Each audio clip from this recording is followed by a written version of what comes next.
Shalom, kita akan mempelajari Alkitab yang diambil dari Roma 14. Judul perikopnya adalah Jangan Menghakimi dan Jangan Memberi Batu Sandungan. Mari kita kembali kepada Alkitab. Mengapa Paulus menulis surat kepada jemaat di Roma, khususnya pada Roma 14? Begini ceritanya.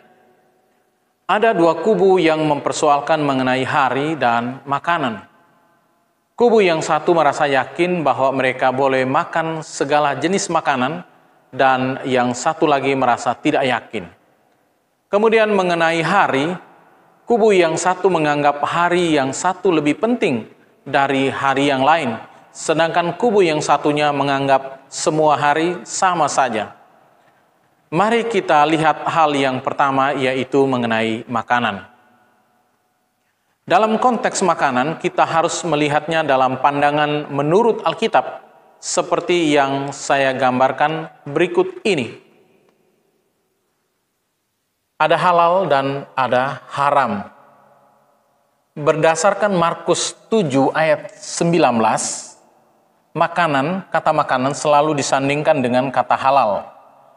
Berdasarkan Kisah Para Rasul 10 ayat 14, haram ini, kata haram, disandingkan dengan kata sesuatu.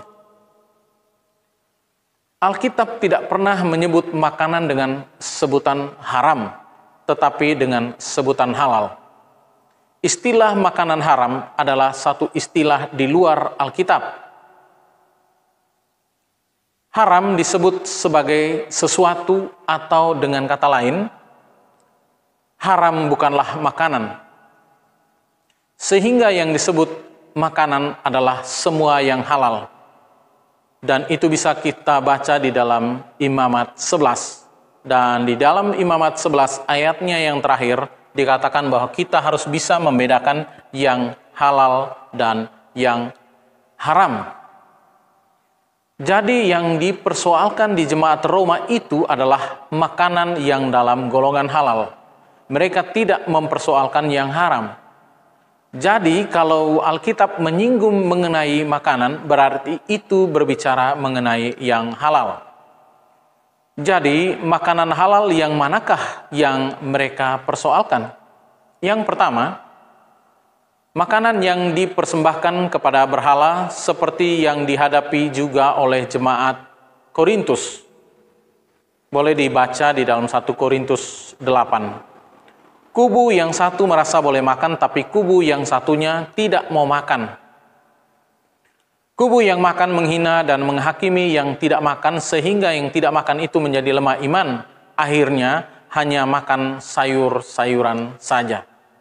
Yang kedua, makanan yang mereka persoalkan adalah seperti yang dihadapi juga di jemaat Kolose, yaitu Kolose 2 ayat 16 dan 17.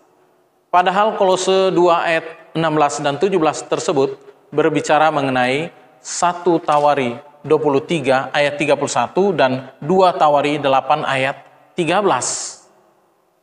Karena makanan tersebut digunakan dalam upacara-upacara korban dalam perjanjian lama.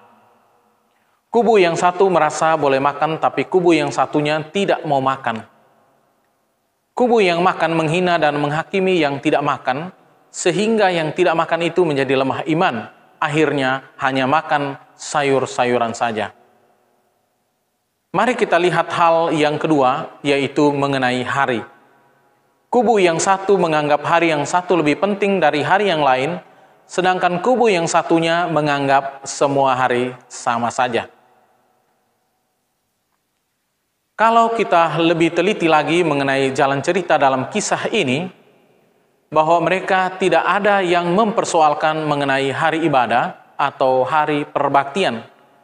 Karena ada orang juga yang menyerang gereja tertentu dengan menggunakan ayat ini, yaitu Roma 14 ayat 5.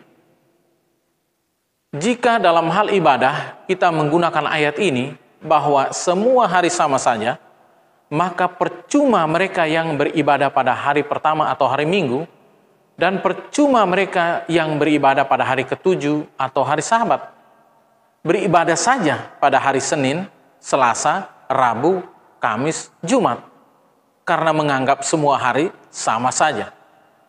Dengan demikian, tidak ada indikasi dalam Roma 14 bahwa yang mereka persoalkan itu adalah hari ibadah pada hari Sabat atau hari ibadah pada hari Minggu. Mengapa demikian? Karena tidak mungkin Paulus dan jemaat Roma sedang mempersoalkan hari Sabat. Karena Paulus adalah seorang gembala hari Sabat. Terbukti di dalam Kisah Para Rasul 17 ayat 2 dan Kisah Para Rasul 18 ayat 4. Dan tidak mungkin mereka mempersoalkan hari Minggu, karena hari Minggu itu mulai ada sekitar awal abad keempat. Dan ini tertulis dalam satu buku sejarah, yaitu Buku Kemenangan Akhir bab 3. Jadi kurang lebih hampir 300 tahun lebih itu, jemaat Perjanjian Baru tidak beribadah pada hari Minggu. Dengan kata lain, mereka beribadah pada hari Sabat atau hari ketujuh. Yang dimaksud dengan jemaat Perjanjian Baru adalah Roma, Korintus, Galatia, Efesus, dan seterusnya. Jadi, hari apakah yang mereka persoalkan? Pertama, sepanjang Roma 14 tidak ada informasi mengenai hari apa yang mereka persoalkan. Kedua, oleh karena mereka tidak mempersoalkan hari kebaktian, baik hari Sabat ataupun hari Minggu, maka yang mereka persoalkan adalah hari-hari raya tradisi, di mana satu kubu menganggap perayaannya diadakan pada satu hari yang dianggap penting atau suci atau keramat, sedangkan kubu yang satunya menganggap bahwa perayaan itu tidak perlu diadakan pada hari-hari tertentu karena semua hari sama saja. Nah, oleh karena Paulus melihat adanya perselisihan di jemaat Roma, maka Paulus menulis nasihat atau teguran kepada jemaat Roma bahwa janganlah saling menghina, menghakimi, dan jangan membuat batu sandungan kepada yang lain, saling menerima satu dengan yang lain. Demikianlah pembahasan kita mengenai Roma 14. Mari kita kembali kepada Alkitab. Tuhan Yesus memberkati.